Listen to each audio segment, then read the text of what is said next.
This conversation is powered by Google Illuminate. Check out illuminate.google.com for more. We're diving into a fascinating debate today. Does Exodus 2011 really support a young Earth? Our guest is going to challenge some long-held beliefs. The common interpretation um, overlooks crucial nuances in the Hebrew text and broader biblical context. Intriguing. So the 6 days aren't necessarily literal 24-hour periods? Precisely. The Hebrew word wum has multiple meanings, including extended periods. Right. And what about the idea of God's rest? Doesn't that imply a completed creation? Not necessarily a completed creation, but a confident assurance in the future reign of his son. Okay, let's unpack you. You mentioned it can mean more than just a day. Can you elaborate? Absolutely. The Bible uses young to represent various time spans, a 12-hour period, a year, even a millennium. Context is key. So in Exodus 2011, the context suggests a longer time frame? Yes. Considering the vastness of creation and the events preceding and following this verse, a literal 144-hour creation seems improbable. It does seem rushed, doesn't it? Like trying to assemble IKEA furniture in a single day. Exactly. The scale of creation demands a more expansive understanding of time. Let's talk about God's rest. Many believe this signifies the completion of creation. That's a common interpretation, but the idea of God's rest is more nuanced.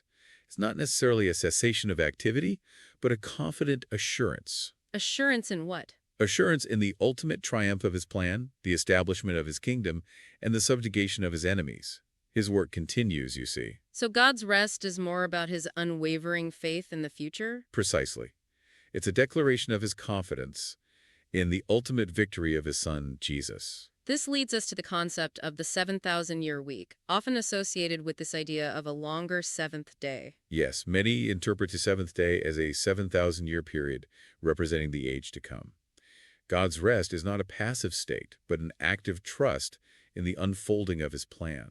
So the seventh day is still unfolding? Absolutely. It's a future period of rest and restoration, not a past event. This perspective certainly shifts the understanding of creation's timeline. It does. It allows for a more expansive view of God's work and his relationship with time. Let's briefly touch on the historical context of young Earth creationism. When did this interpretation gain prominence?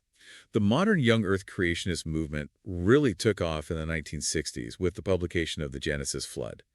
Before that, old Earth creationism was more prevalent. So it's a relatively recent interpretation? Yes, and it's important to remember that interpretations of Scripture evolve over time. Right. And the reliance on geological evidence to support a specific theological viewpoint raises some questions. Indeed, it's crucial to approach Scripture with a holistic understanding, considering the entire biblical narrative and the various meanings of words within their context. What about counter-arguments? Some might point to specific verses seemingly supporting a literal 6-day creation. Those verses need to be examined within their broader context.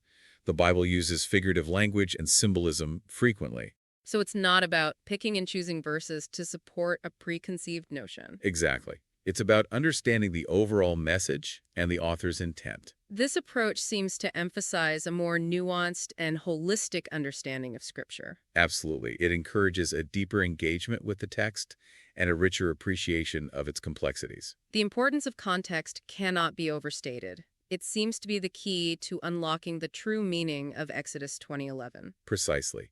Without considering the historical, literary, and theological context, we risk misinterpreting the text. So a literal interpretation might be a simplification of a much richer and more complex narrative. Exactly. The Bible is not a science textbook, but a story of God's relationship with humanity. And that relationship unfolds over vast stretches of time. Indeed, a time frame that encompasses both the immediate and the ultimate.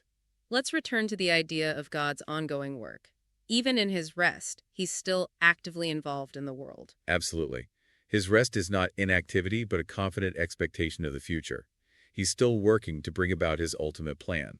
And that plan involves the ultimate subjugation of evil? Yes, the complete victory over evil and the establishment of his righteous kingdom.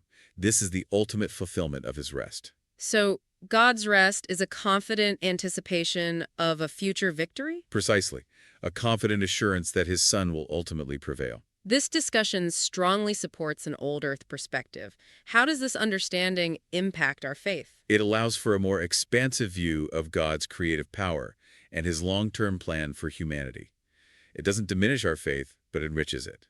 Where can listeners go to explore this topic further? Are there any resources you recommend? There are many excellent resources available online and in libraries. Searching for Old Earth creationism or biblical cosmology will yield many helpful results. This has been a truly enlightening discussion. Thank you for sharing your insights and challenging our assumptions about Exodus 2011. My pleasure. It's crucial to engage with Scripture thoughtfully and critically. That was a great discussion. Thanks for listening, everyone.